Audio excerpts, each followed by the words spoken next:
hapon and congratulations. My question na lang is, siguro muna sa kay Direct Fifth and yung main cast, how do you feel na kayo ang opening salvo ng Viva One for 2026? Is it a pressure for you, Direct Fifth? Siyempre, pag mahal mo naman yung ginagawa mo, lagi may pressure.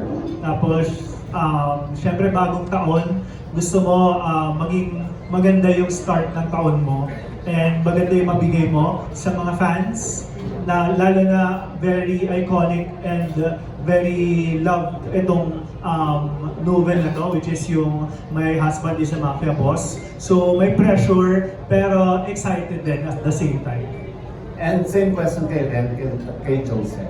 Pressure ba na kayo ang unang handog ng Viva One for 2026? And follow up lang, first team up niyo, di ba?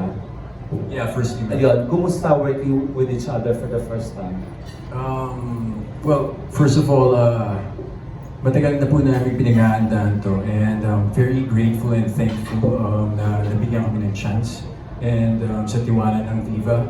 And of course, we dedicate this to Yana Loves You. You know, she may be have passed on, but her book lives on.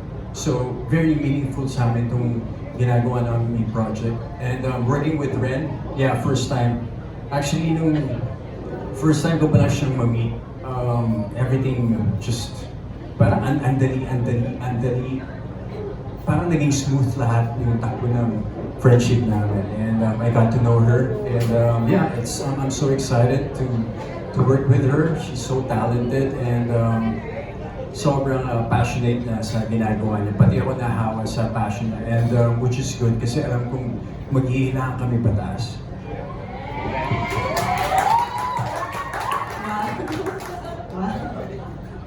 Ako po, sobra po akong kinakabahan talaga. As in last year pa. Actually, September pa lang. Alam ko na po.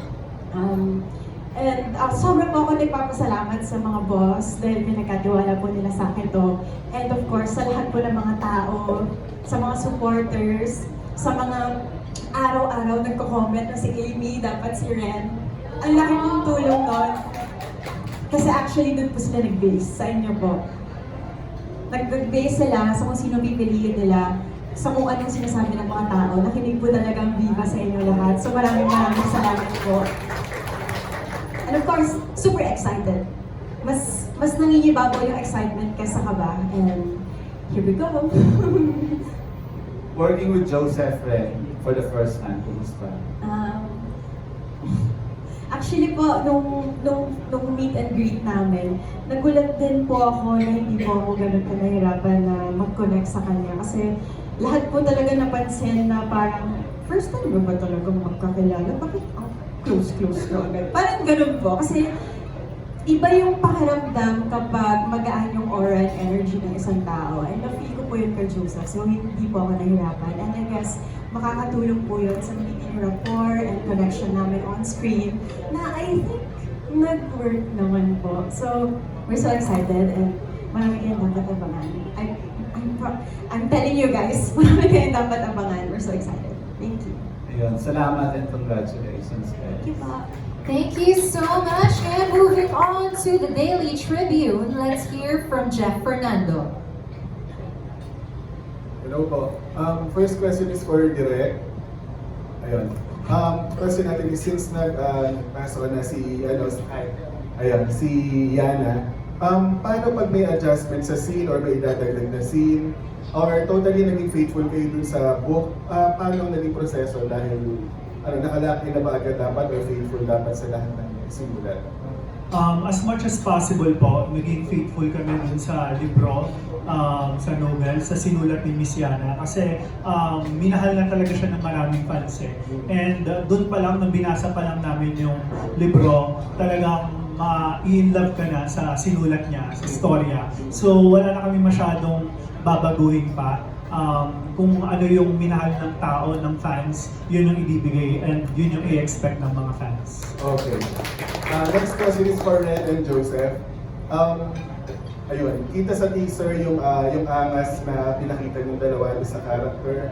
And at the same time, dapat diba parang may charm and lovable sa audience. So, kanino kayo kumuha ng peg or inspiration para dito? Back in inspiration, actually, I guess towards each other. Because, you know, like I said, I'm really enjoying working with Ren. You know, we talk so much. We talk about movies, performances, favorite actors, favorite movies, and yeah, we really get along. Kaya, you know, every time we get a chance to work, you know, to get an opportunity to work, talaga we maximize it and we don't take it for granted. Kaya, you know, lumalabas talaga siya. Okay. Ren, pahabol na lang ng question. Do you consider this a new chapter ng career mo? Parang fresh chapter na nagbubukas for you? Ayun, kina-consider mo ba ito na fresh chapter sa career mo? Siyempre po, as in, ang tagal ko pong nag-antay, ang tagal kong hinintay to, ang dami ko na rin po napagdaanan, ang dami ko na nagawa. So parang, answered prayer po talaga siya. Parang, mag-uumpisa talaga tong taon na to na parang, binigay talaga ni Lord kung ano yung matagal ko na pong ginugusto sa buhay ko. And of course, I'm so grateful at hindi po ako makakalimot sa mga taong tumulong sa akin at sa mga sumusuporta sa akin hanggang ngayon at mga naniniwala. And yun po sa question niyo po kanina kung sino po yung mga naging peg namin. Ako po nakatulong sa akin yung panood ko po ng isang Japanese series. Meron po akong pinanood Japanese series na medyo close dun sa kwento namin. And kakaiba po kasi si Amy eh. Mahirap actually maghanap ng kapeg niya. She's really one of a kind. So parang ako, nag-stick talaga ako sa kung ano yung nasa libro. And gumawa po ako ng sarili kong kumbaga, identity talaga ni Amy. So, yun, binasa po talaga yung libro, cover to cover, twice. Ganun po, sobrang gusto ko pong mabigay talaga sa mga tao kung ano po yung gusto nilang makita and kung ano po yung deserve nila. Okay, thank you and congratulations. Great stuff. Thank you so much. Now moving on to the Manila Bulletin, we have Robert Requentina. No, magandang gabi po. Okay, I would like to ask yung other cast, yung ibang members ng project. So, what makes you excited about being part of this project? Alright, let's start from this side naman. Okay, from this side closest to me. Ito. Check, Yes, one, yes. check. Para sa akin po, Alamat RG, on behalf of Alamat, sobrang thankful po ako and grateful for giving this opportunity, lalo na kay Lord. Maraming salamat po. And ayun po, sobrang kinakabahan and gusto ko lang din gawin yung best ko for this project and para, ayun, nasabi nila, para maipakita yung Jacob B na hinahanap nila. Hello everyone, my name is Maro Delgado, and yeah, this is actually my second time with the Viva One series, but this is one major role na binigay sa akin. So, sobrang exciting and sobrang thankful kasi in the past, na ipapakita namin, well, #days. May ipapakita yung pagsayaw. Ngayon naman, may showcase namin yung, may showcase ko yung acting talent na meron. So, sobrang exciting and abangan nyo, sabi nga nila, sobrang daming exciting na kaabang-abang, kaya abangan nyo lahat yun. Hello po, I'm PJ and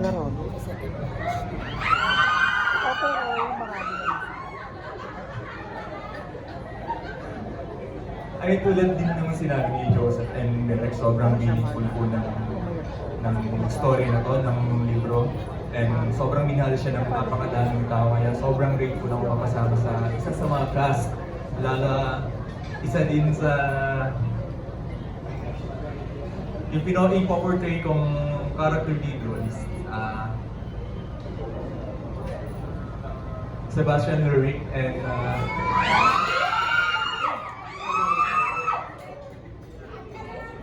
parang tumatak din siya sa isip ng mga readers kasi.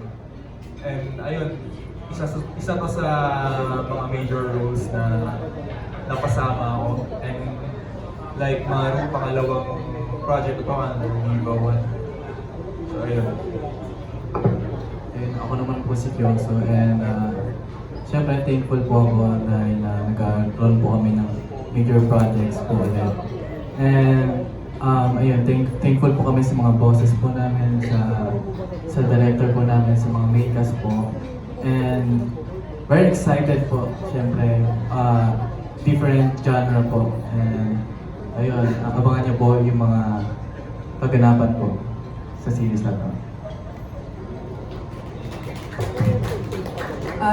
Ako po si Aaliyah. I play Shanvenice Perkins. I'm very excited kasi this is actually one of my very first relevant roles po talaga. So what I'm most excited for, aside from being grateful for being chosen, for being trusted with this role, sobrang excited po ako to prove to the fans of the show that I'm capable of what Shanvenice Perkins is capable of. Hi, I'm Icy. So this is my first ever show, and I'm just very excited to learn from everybody, learn from the character, and show them what I have to offer.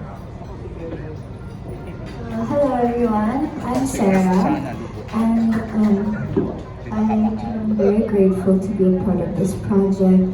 It really is so different from anything I've ever worked on before. It's not just romance comedy, it also has action, and it really is a blessing po to be a part of this group of talented actors po, and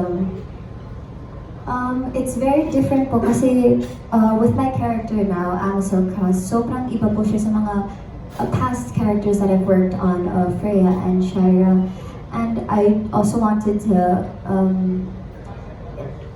say that it is a challenge, but it is a challenge that I'm honored to take on.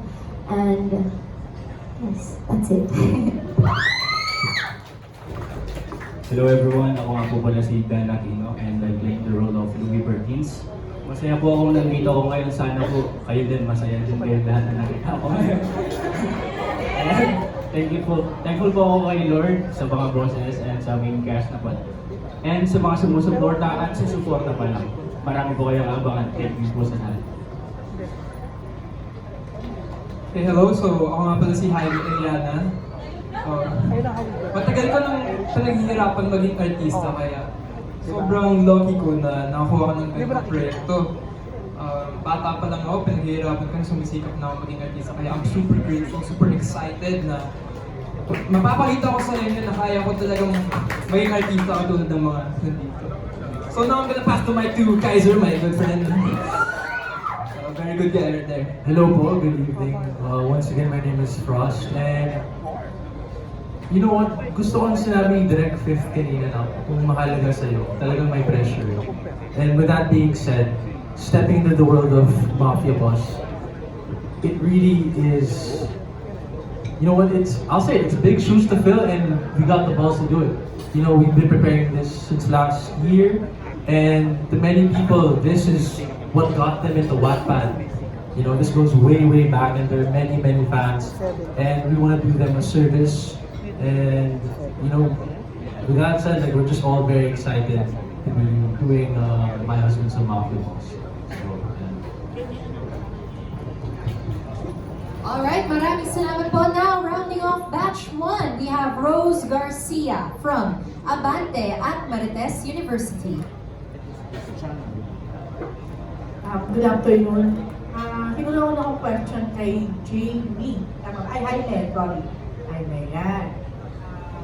So, this is your first show? Tama ba? Project? Hindi po. Nasa Golden Scenery of Tomorrow din po ako. Okay. So, ito yung second. Opo, tama. Okay. Nasaan po kayo? Yan. Okay. So, kumusta? Kumusta yung pag-enter mo ng showbiz? Bilang isa ka sa mga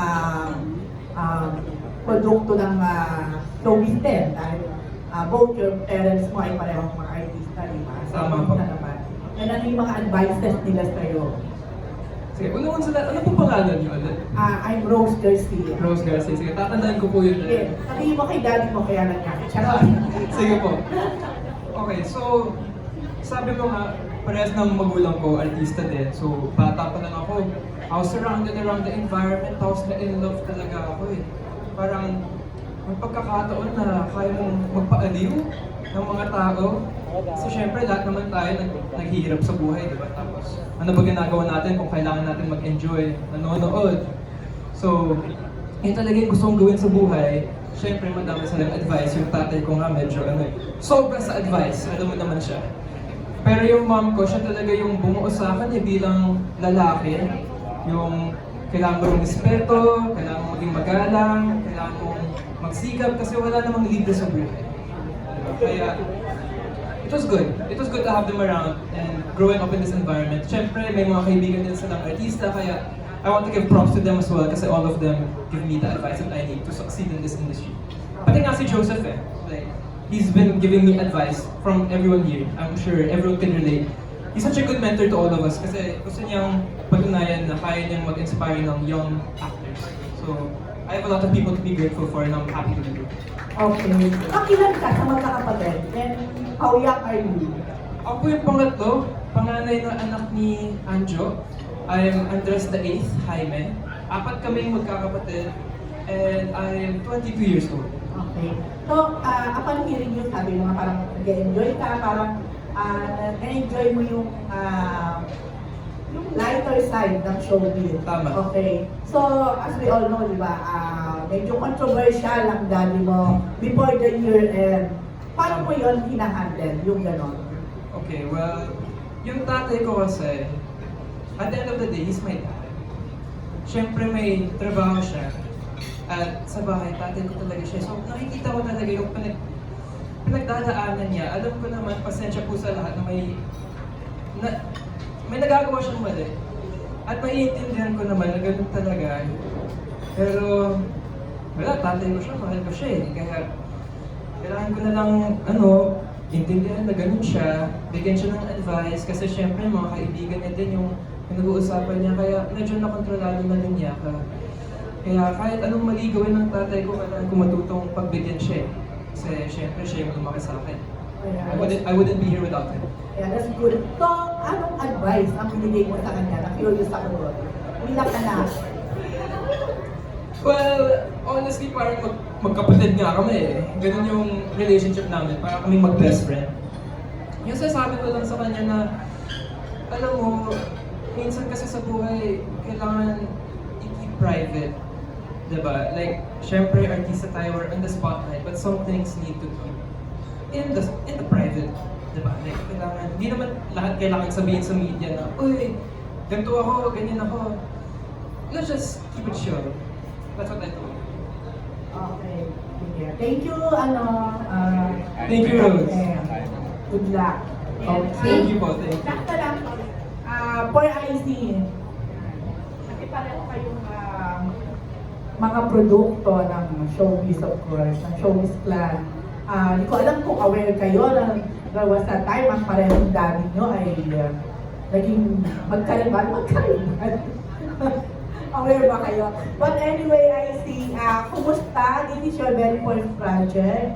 Katulad ng younger sis mo, pinasok mo na rin ang showbiz. What made you decide when ano ang mga nilook forward mo and expectation at the same time? Honestly, medyo long time coming na to. I've been very scared of and medyo pressured then because both my parents, of course, showbiz. So, I'm just looking forward to learning. Kasi from scratch talaga ako.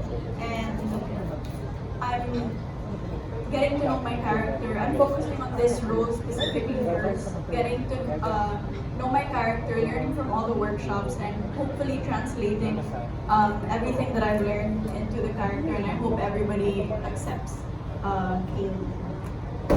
Okay, anong advice ni daddy mo sa'yo? Be kind, be humble. Yun lang naman. And then if may tanong ako, he helps me like sa Tagalog ko, naging problem ko yun. So he would tell me, oh, like mag-acting ka in front of the mirror, yung speech mo, like ayusin mo.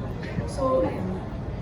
Okay. Thank you and good luck. Thank you. Maraming salamat po. Ngayon naman, batch 2, we have Aster Amoyo, Kate Agahar, Dolly Ann Carvajal, and John Fontanilla. Ngayon po, pakinggan natin from TikTok People's Journal at PSN. We have